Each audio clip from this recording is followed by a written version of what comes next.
Hello friends, ഇന്ന് വളരെ tasty ആയിട്ടുള്ള ഒരു പഴംപൊരിയുടെ റെസിപ്പിയാണ്. ഇതിനു വേണ്ടി ഞാനൊരു പാത്രത്തിലേക്ക് 1.5 കപ്പ് മൈദ എടുത്തിട്ടുണ്ട്. പിന്നെ ഇതിലേക്ക് 1 ടേബിൾ സ്പൂൺ അരിപ്പൊടി ചേർത്ത് കൊടുക്കുന്നുണ്ട്. ഞാൻ പുട്ടുപൊടിയാണ് ചേർത്ത് കൊടുത്തത്. പിന്നെ ഇതിലേക്ക് ഒരു നുള്ളു ഉപ്പ് ചേർത്ത് കൊടുക്കുന്നുണ്ട്. മധുരം ഒന്ന് ബാലൻസ് ആവാൻ വേണ്ടിയിട്ടാണ്. പിന്നെ 4 ടേബിൾ സ്പൂൺ പഞ്ചസാര ചേർത്ത് കൊടുക്കുന്നുണ്ട്. പഞ്ചസാരയൊക്കെ നിങ്ങളുടെ മധുരത്തിനനുസരിച്ച് ചേർത്ത് കൊടുക്കാം.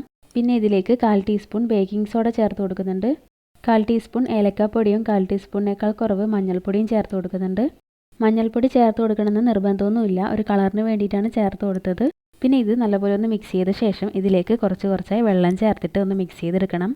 ഇത് മിക്സ് ചെയ്തെടുക്കുമ്പോൾ അധികം ലൂസായി പോകാനും പാടില്ല, അധികം തിക്കാവാനും പാടില്ല. ഈ ഒരു തിക്നെസ്സിൽ വേണം ചെയ്തെടുക്കാൻ. ഇനി ഇത് ഞാൻ 1 മണിക്കൂർ റെസ്റ്റ് ചെയ്യാൻ വെക്കുന്നുണ്ട്. മിനിമം ഒരു അരമണിക്കൂറെങ്കിലും വെക്കണം. ഇവിടെ 1 മണിക്കൂർ ആയിട്ടുണ്ട്. ഇനി ഇത് നല്ലപോലെ ഒന്ന് മിക്സ് ചെയ്തെടുക്കണം. ഞാനിവിടെ നല്ലപോലെ മിക്സ് ചെയ്തെടുത്തിട്ടുണ്ട്. പിന്നെ ഞാനിവിടെ 2 പഴം കൊണ്ടാണ് ചെയ്ത് കാണിക്കുന്നത്. നേന്ത്രപ്പഴമാണ് എടുത്തത്. ഇതുപോലെ നൈസായിട്ടൊന്ന് കട്ട് ചെയ്തെടുത്തിട്ടുണ്ട്.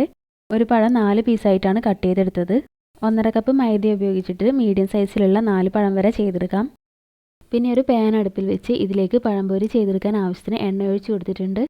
എണ്ണയൊന്ന് ചൂടായി വരുമ്പോൾ നമ്മൾ കട്ട് ചെയ്ത് വെച്ച പഴം ഈ മിക്സിലേക്കൊന്ന് ഡിപ്പ് ചെയ്തിട്ട് ഇതിലേക്ക് ഇട്ട് കൊടുക്കണം. ഞാൻ 3 പഴംപൊരിയാണ് ആദ്യം ചെയ്തെടുക്കുന്നത്. ഇതിൻ്റെ ഒരു സൈഡൊന്ന് കുക്കായി വരുമ്പോൾ നമുക്ക് തിരിച്ചിട്ട് കൊടുക്കാം. ഇതിൻ്റെ 2 സൈഡും നല്ലപോലെ ഒന്ന് കുക്ക് ചെയ്തെടുക്കണം.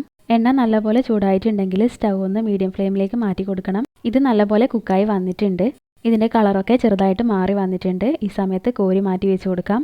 ബാക്കിയുള്ളതും ഞാൻ ഇതുപോലെ ഒന്ന് ചെയ്തെടുക്കുന്നുണ്ട്. നിങ്ങൾക്കിത് വേണമെങ്കിൽ ചെറിയ പീസായിട്ടും ചെയ്തെടുക്കാം. ഇവിടെ ഇത് നല്ലപോലെ കുക്കായി വന്നിട്ടുണ്ട്. ഒന്ന് കളറ് മാറി വരുമ്പോൾ മാറ്റി വെച്ച് കൊടുക്കാം.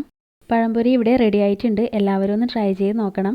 വീഡിയോ ഇഷ്ടപ്പെട്ടാൽ ഒന്ന് ലൈക്ക് ചെയ്യാൻ മറക്കല്ലേ. പിന്നെ നമ്മുടെ ചാനൽ ഇതുവരെ സബ്സ്ക്രൈബ് ചെയ്തിട്ടില്ലെങ്കിൽ ഒന്ന് സബ്സ്ക്രൈബ് ചെയ്ത് സപ്പോർട്ട് ചെയ്യാനും മറക്കരുത്.